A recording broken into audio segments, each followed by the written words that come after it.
अपनी यात्रा के बारे में बताएं। मेरी यात्रा तो मैं मूलतः बिजनौर का रहने वाला हूं और एक किसान परिवार में जन्मा।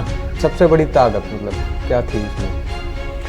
सबसे बड़ी ताकत इसमें मतलब आप किस प्रकार के कार्य के वातावरण में आप प्राथमिकता देते हैं? मैं हमेशा आपकी आलोचना करी गई है? ऐसा बहुत बार बहुत अवसरों पर ऐसा होता है।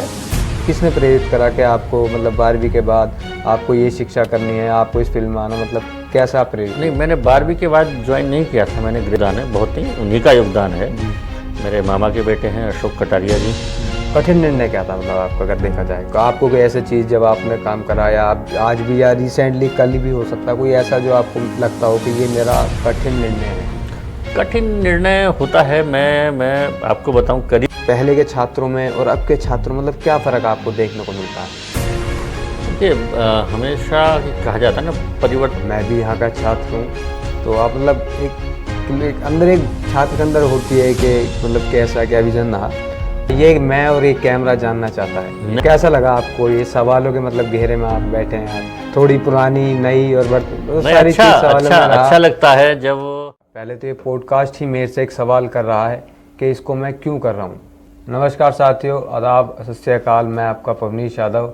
आज मैं मौजूद हूँ Tilak school of journalism and mass communication विभाग में, और मेरे साथ मौजूद हैं आज विभाग के head of department Prashant sir. उनसे आप हम सवाल करते हैं इस विभाग के बारे में और उनकी जर्नी के बारे में, किस तरीके से आज यहाँ तक ये हम पहुँचे हैं। तो सर कैसे हैं आप? जी, मैं बहुत अच्छा हूँ। आपके सभी दर्शकों को मेरी तरफ से बहुत बहुत नमस्कार। सर पहला सवाल आपसे यह है कि आप अपनी यात्रा के बारे में बताएं। मेरी यात्रा तो मैं मूलतः बिजनौर का रहने वाला हूं और एक किसान परिवार में जन्मा। वहीं पर मेरी प्राथमिक शिक्षा दीक्षा हुई सरस्वती शिशु मंदिर और विद्या मंदिर से। उसके उपरांत मैं धामपुर एक जगह है बिजनौर में, RSM डिग्री कॉलेज में मेरा ग्रेजुएशन हुआ और उसके बाद यहाँ पोस्ट ग्रेजुएशन के लिए मेरठ आया।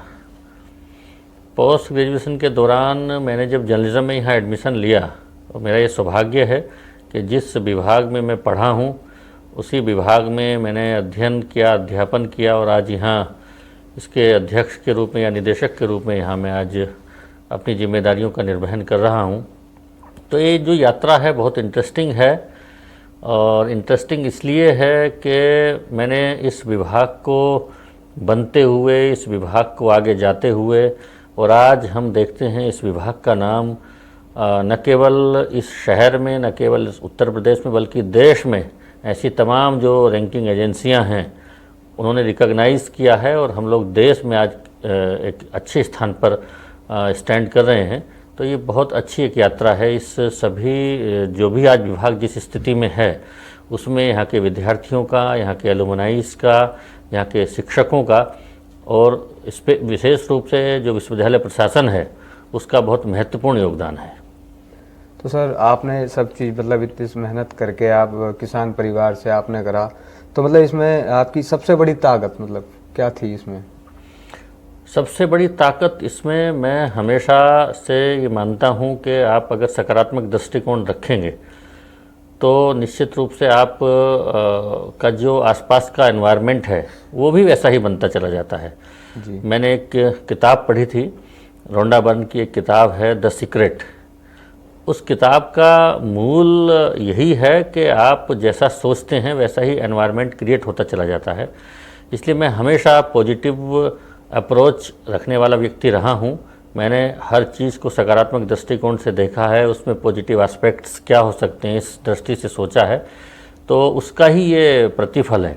इसके अलावा मेरे जो, चाहे वो मेरे अग्रज हों, चाहे मेरे सहयोगी हों, साथी हों, वो सब भी मुझे बहुत अच्छे मिले, सभी मेरे विद्यार्थी भी मुझे बहुत अच्छे मिले। उसका भी एक ही परिणाम है कि आज हम लोग इस स्थिति में हैं। तो मुझे लगता है कि आप अपना जो थिंक प्रोसेस है, अपना जो थॉट प्रोसेस है, उसको अगर एक मुझे लगता है सकारात्मक होने के साथ साथ एक उद्देश्यपूर्ण भी रखेंगे तो आपकी जो दिशा है, जो उद्देश्य है, वो निश्चित रूप से उसको सफल होने से कोई रोक नहीं सकता। बिल्कुल। मतलब कहना चाहूँगा मैं आपसे ये कि मतलब जो सकारात्मक एक नकारात्मक वाली जो सोच है जो होती है, तो मतलब आप किस प्रकार के कार्य के वातावरण में आप प्राथमिकता देते हैं? मैं हमेशा, अगर आप लोग भी क्योंकि यहाँ के विद्यार्थी रहे हो, आप लोग देखते होंगे, मैं कभी ये सोचता ही नहीं कि हाँ ऑफिस बंद होने का समय 5 बजे है। मेरे दिमाग में ये कभी आज तक आया ही नहीं। हाँ, जब तक काम है, वो काम मेरा 6 बजे ख़त्म होगा, 7 बजे ख़त्म होगा, 8 बजे ख़त्म होगा, ठीक है, ऑफिस उस समय बंद होगा। मेरे दिमाग में कभी जो वर्किंग आवर्स है उसका कभी चिंतन आता ही नहीं है। तो मुझे काम मेरी प्राथमिकता है। और कई बार इस बार, हालांकि ये एक मेरा व्यक्तिगत वो है, लेकिन पारिवारिक चीज़ें भी इससे सफ़र करती हैं। तो वहाँ कुछ चीज़ें ऐसी होती हैं, बच्चे या बाकी लोग जो घर में रहते हैं, लेकिन हाँ, काम मेरा प्राथमिकता है।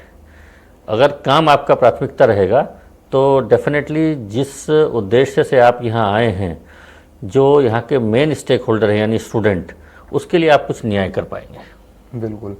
मतलब सर, आप जैसे कि आलोचना जो बात आपने होती है, जब इंसान आता है मेहनत करता है, कुछ ऐसी चीज़ें होती हैं कि शायद हमारी दृष्टि से वो ठीक हो, लेकिन सामने वाले की जब सोच होती है उसकी वजह से गलत हो। तो ऐसा कोई काम जिस की वजह से मतलब काम करा हो आपने, वो अच्छा हो और आपकी आलोचना करी गई हो? ऐसा बहुत बार, बहुत अवसरों पर ऐसा होता है। एक मैंने फिल्म देखी थी अभिषेक बच्चन की, गुरु जी। उस फिल्म का एक डायलॉग था। वो फिल्म में बोलते हैं कि समझ लो अगर लोग आपकी आलोचना कर रहे हैं, आपसे चिढ़ रहे हैं, तो समझ लो आप तरक्की कर रहे हैं। और मैं इसको भी पॉजिटिव दृष्टिकोण से लेता हूँ। इसलिए लेता हूँ कि आलोचनाएं अगर आएंगी तो हो सकता है उसमें कुछ आपको ऐसे सुझावात्मक, सुधारात्मक चीज़ें आपको मिल जाएं कि हाँ, इससे कुछ और इम्प्रूव हो सकता है। तो डेफिनेटली इन आलोचनाओं को भी आपको बर्दाश्त करने का, उसको एक्सेप्ट करने का और उसमें से कुछ पॉजिटिव ढूंढने का मादा और नज़रिया आपका होना चाहिए, तो आप आगे बढ़ेंगे। सर, आपके जीवन में मतलब कि आप इस विभाग में आज हेड ऑफ डिपार्टमेंट हैं, जैसे हर बच्चे के जीवन में होता है, जैसे मेरे जीवन में था कि जब मैंने अपना 12th करी थी तो कुछ नहीं पता था। एक क्राइटेरिया होता है कि बच्चा स्कूल से घर, घर से स्कूल आता है, एनवायरनमेंट उसको नहीं मिल पाता कि उसको 12th के बाद, या डिसीजन भी नहीं ले पाता, ले लेता है तो गलत होते हैं अधिकतर, यही साबित होता है। कुछ की डिसीजन पावर अच्छी होती है, वो अपने आप को समझ जाते हैं कि हमें क्या करना है। तो मतलब जैसे सर आपका मतलब उस जीवन में था, तो मतलब आपको किसने प्रेरित करा कि आपको मतलब 12वीं के बाद आपको ये शिक्षा करनी है, आपको इस फील्ड में आना, मतलब कैसा प्रेरित? नहीं, मैंने 12वीं के बाद ज्वाइन नहीं किया था, मैंने ग्रेजुएशन के बाद जर्नलिज्म ज्वाइन किया मास्टर्स में। और मेरे चाचा थे, अब तो उनका देहांत हो गया है एक एक्सीडेंट में, वो डॉक्टर थे, तो उन्होंने ही मुझे प्रेरित किया कि जर्नलिज्म एक अच्छा फील्ड है। और उसके बाद मेरे यहाँ आने के बाद मेरे बिल्कुल एकदम, मैं कहूँ इस मेरी जर्नी के कर्णधार, या मैं कहूँ कि मेरे जीवन में मैं आज जहाँ भी हूँ उनका मतलब बहुत लोग बोलते हैं कि बहुत योगदान है, बहुत नहीं, उन्हीं का योगदान है। मेरे मामा के बेटे हैं अशोक कटारिया जी, उनका जो मेरी यात्रा में मार्गदर्शन रहा है, उनका सहयोग रहा है, प्रेरणा रही है, उसके कारण ये सब संभव हो सका है। और मैंने जो पॉजिटिविटी की बात कही ना, वो मैंने वहीं से सीखा, उनसे ही सीखा। मैं देखता हूँ राजनीति में तो बहुत सारी चीज़ें ऐसी होती हैं, लेकिन कभी मैंने उनको कभी आलोचना किसी की करते हुए देखा नहीं, कभी किसी की बुराई करते हुए देखा नहीं। तो हमेशा मैंने वहीं से प्रेरणा ली उनसे, और निरंतर मैंने उस प्रेरणा को अपने इस काम में भी एग्जीक्यूट किया, और जिसका रिजल्ट मुझे हमेशा, मतलब मुझे भी प्रफुल्लित करता है। रिजल्ट नेचुरल है।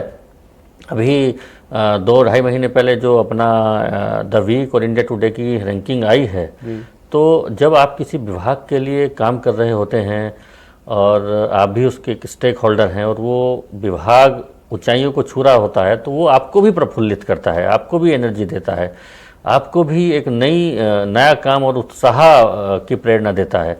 तो वो जो रैंकिंग आई है, उस रैंकिंग में हम लोग उत्तर प्रदेश में प्रथम स्थान पर हैं और देश में चौथे स्थान पर हैं, जो गवर्नमेंट यूनिवर्सिटीज़ या गवर्नमेंट कॉलेजेस हैं।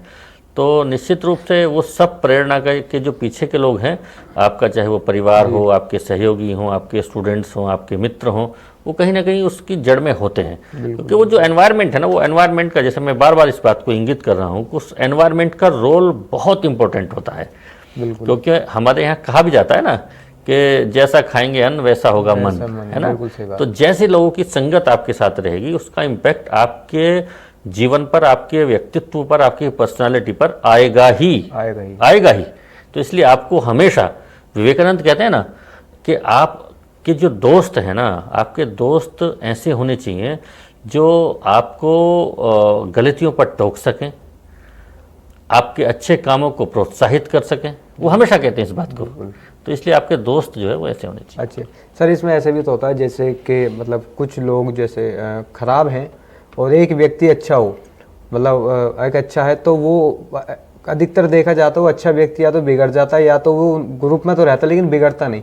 लेकिन कभी बुरे लोगों ने उस एक अच्छे व्यक्ति को होते हुए अच्छाई क्यों नहीं सीख पाते ये लोग? देखिए क्या है ना, मैं जैसा हमेशा कहता हूँ, जो मन की अवस्था है वो मन की अवस्था का खेल बहुत इम्पोर्टेंट है।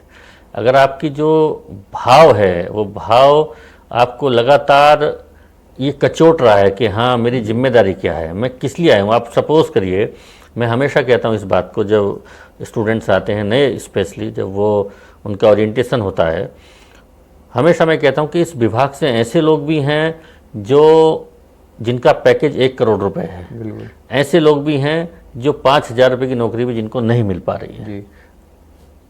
फैसिलिटीज़ तो वही हैं, टीचर्स तो वही हैं, है ना, सिस्टम वही है, लेकिन क्या है उनका सेंस ऑफ इन्वॉल्वमेंट क्या है, सेंस ऑफ कंसर्न कितना है, सेंस ऑफ रेस्पॉन्सिबिलिटी वो कितना फील कर रहे हैं, अपने जिस बैकग्राउंड से वो आ रहे हैं उनके घर वालों की, माता पिता की या उनके भाई बहनों की क्या एक्सपेक्टेशंस हैं, उन एक्सपेक्टेशंस को अगर वो ध्यान में रखते हैं तो अच्छा कर पाते हैं। बिल्कुल।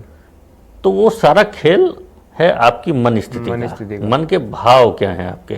कुछ लोग आते हैं कि हाँ भाई ठीक है, क्लासेस होंगी नहीं होंगी, मस्ती होगी, यूनिवर्सिटी है वहाँ घूम लेंगे, कैंटीन पर बैठ लेंगे, तो ठीक है, वो उनका अपना एक नज़रिया है। तो मेरा मानना ये है कि आपका sense of concern, sense of belongingness और सेंस ऑफ रिस्पॉन्सिबिलिटी क्या है, अगर इसको आप समझ लेंगे तो डेफिनेटली कोई भी क्षेत्रों में, इस जर्नलिज्म की बात नहीं कर रहा हूँ, आप वहाँ शिखर पर जाएंगे ही जाएंगे। ये तो बात है, ये मैं बिल्कुल, मतलब जिसकी जितनी संख्या भारी उसकी इतनी हिस्सेदारी। बिल्कुल। तो सर इसमें मतलब सब चीज़ आप कठिन निर्णय क्या था, मतलब आपका अगर देखा जाए तो आपको कोई ऐसी चीज़ जब आपने काम करा या आप आज भी या रिसेंटली कल भी हो सकता है कोई ऐसा जो आपको लगता हो कि ये मेरा कठिन निर्णय है? कठिन निर्णय होता है, मैं आपको बताऊं, करियर के पॉइंट ऑफ व्यू से 2 मोड़ मेरे साथ ऐसे आए। एक, मैं 2004 में आज तक को मैंने जब ज्वाइन किया जी, और कुछ दिन ज्वाइन करने के बाद मुझे यहाँ टीचिंग की अपॉर्चुनिटी जब मिली तो उस आज तक को छोड़ने का जो कश्मकश थी वो बहुत मुझे उसने हिलाया भी, लगा कि हाँ आज तक जैसा, उस समय कम इलेक्ट्रॉनिक मीडिया के 24 आवर्स के चैनल्स होते थे, आज तक एक ब्रांड था उस समय भी। एक तो वो सिचुएशन, दूसरा एक, मैं जब यहाँ से 2019 में बिहार में एक सेंट्रल यूनिवर्सिटी है उसमें मेरा सिलेक्शन हुआ, तो वो भी मेरे लिए 10-15 दिन बड़ा कश्मकश थे कि हाँ मुझे जाना चाहिए। एक वेल इस्टेब्लिश डिपार्टमेंट, हम लोग यहाँ अच्छा काम कर रहे थे और बिहार जाना है, लेकिन निश्चित रूप से उस बिहार जाने का जो मेरा 2 साल का वहाँ कार्यकाल है उसने मुझे बहुत कुछ सिखाया है और वो एक अविस्मरणीय मेरे लिए वो ड्यूरेशन रही है। उससे मैंने बहुत कुछ सीखा, क्योंकि कई बार क्या ना, आप एक ही जगह काम करते रहते हैं ना, तो आप की जो स्थिति है वो कई बार कुएं के मेंढक जैसी हो जाती है, क्योंकि जो आपका जो एक्सपोजर है वो लिमिटेड एरिया के अंदर है। तो आप जब बाहर जाते हैं, बाहर सीखते हैं, लोगों से इंटरेक्शन करते हैं, अलग अलग विचारों के, अलग अलग टेम्परामेंट के लोगों से मिलते हैं, तो आपकी पर्सनैलिटी का भी डेवलपमेंट होता है। तो वो एक 2 साल की जो यात्रा रही, जाने में हाँ बिल्कुल मेरे लिए बहुत कठिन समय था वो, क्योंकि मेरे परिवार पूरा यहीं रहता था मेरठ में।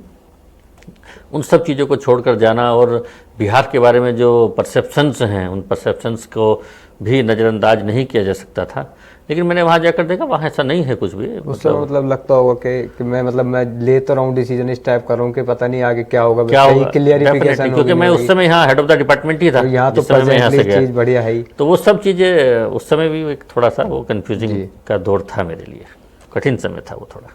सर क्लियरिफिकेशन बहुत ज़रूरी होती है, मतलब कि अगर हो जाए कि हम जहाँ जा रहे हैं कि वहाँ ऐसा चीज़ होगा तो डिसीजन लेने में होता है, लेकिन हाँ ना के बीच का जो है वो कठिन का वो होता है। सर जैसे मतलब आज आप हेड ऑफ डिपार्टमेंट हैं, इस समय, तो मैं पहले के समय में मतलब अगर दौर देखा जाए, पत्रकारिता मतलब हुआ करती थी। पहले जब चिट्ठी लिखा करते थे तो वो पत्रकारी के रूप में पत्रकार के रूप में आया करती थी। तो पहले के समय में जैसे जैसे समय बदला, आप छात्र रहे अपने जीवन में, जब आप इस फील्ड में आए, आप बताया आपने प्रेरित होकर मैं ग्रेजुएशन के बाद इस चीज़ में आया, तो उसमें मतलब लड़कियों की हिस्सेदारी अब जैसे बढ़ रही है, पहले कम हुआ करती थी। जैसे कि आप पहले के छात्रों में और अब के छात्रों में मतलब क्या फ़र्क आपको देखने को मिलता है?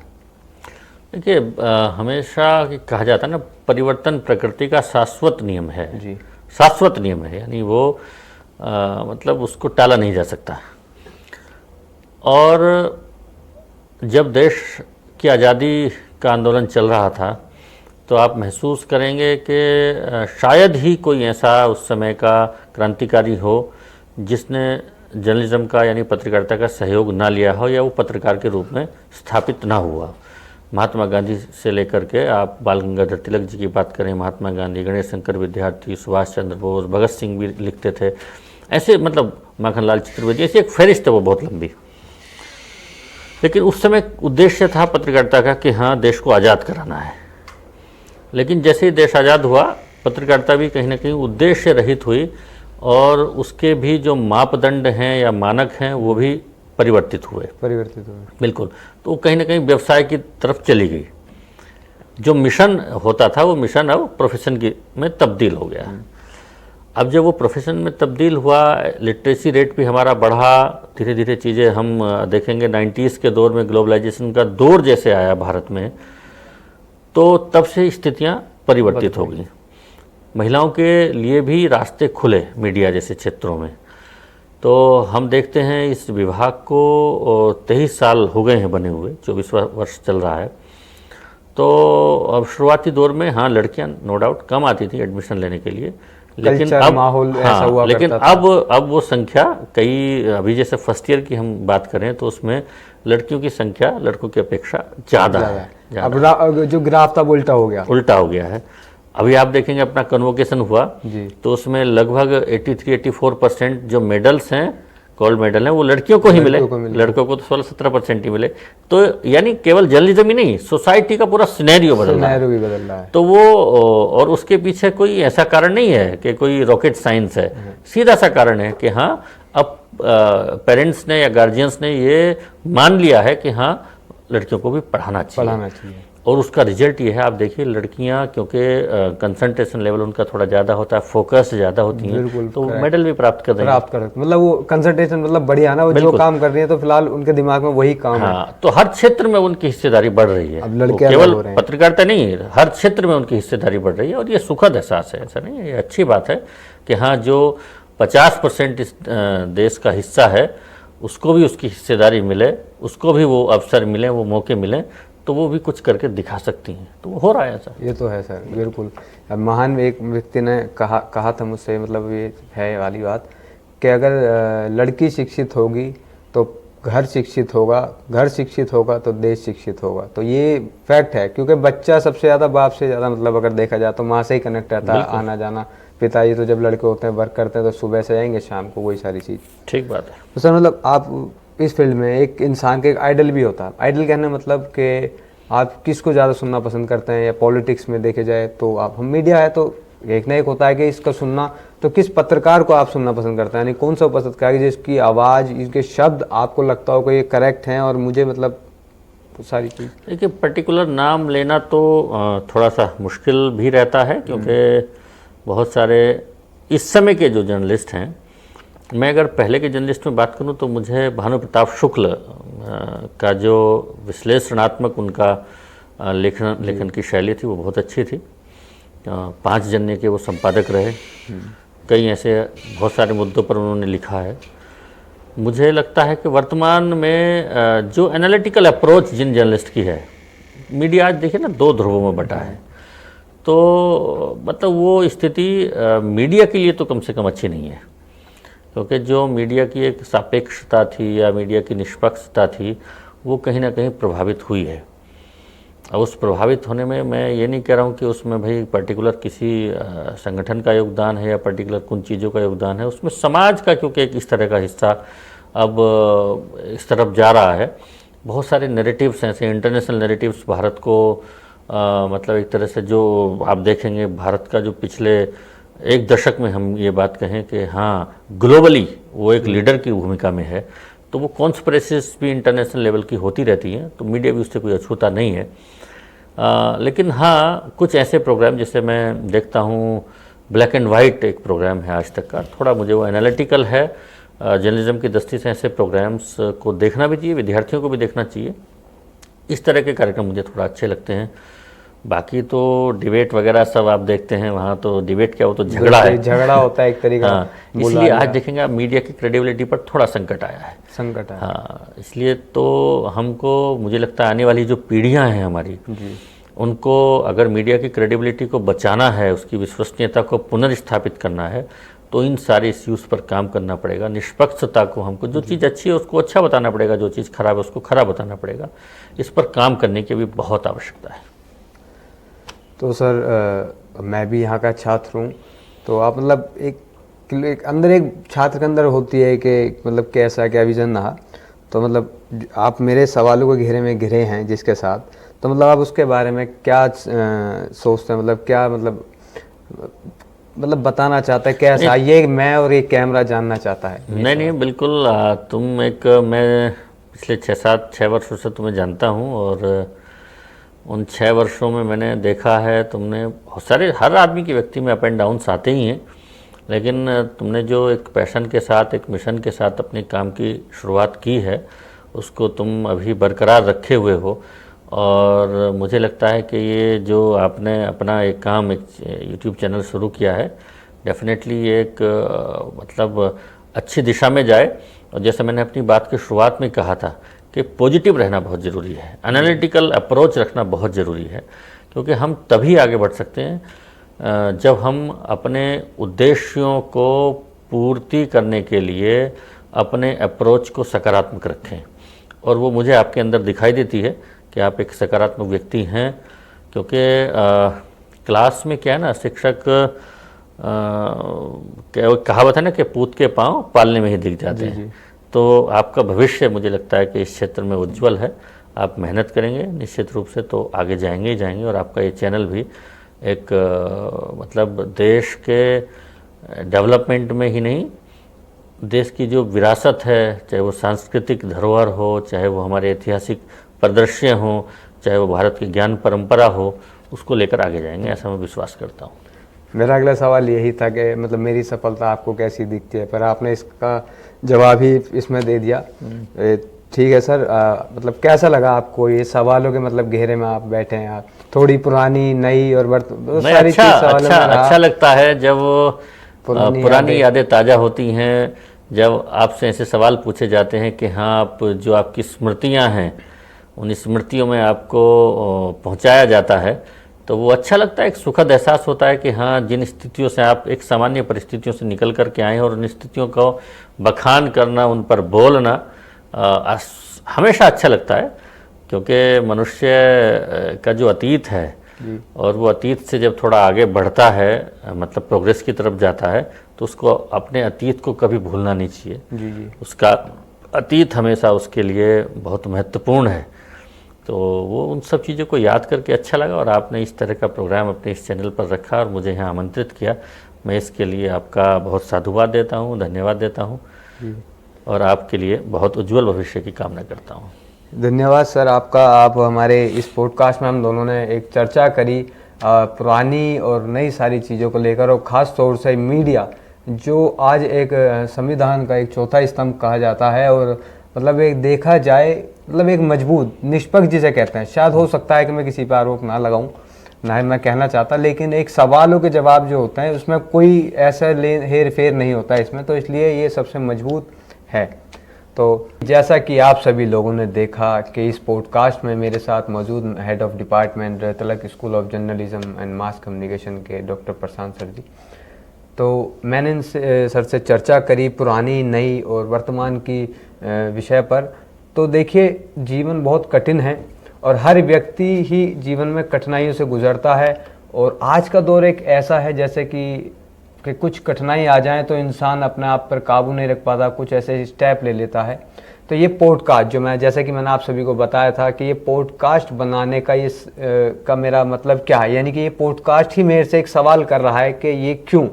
तो वो ये है इसका कि मैं आप सभी लोगों को से ऐसे व्यक्ति जो बिल्कुल कठिनाइयों से, बिल्कुल एक जो किसान, जैसे देखा जाए तो पहले ही हमारा देश जो है कृषि प्रधान देश है, और उसी कृषि प्रधान देश में जब किसानों का बेटा जब निकल के आता है और ऊंचाइयों को सफलता प्राप्त करता है और आगे भी करना चाहता है, कैसा उसका जीवन रहा, कैसे रहे, कैसे इस चीज़ के लिए, और देखने के लिए सभी ऐसे सभी मेरे बड़े छोटे मेरे साथी जो जितने भी सब लोग ऐसे महान और कठिनाइयों से आए हैं, उन सबको देखने के लिए आप देखते रहिए द पवनीश यादव चैनल।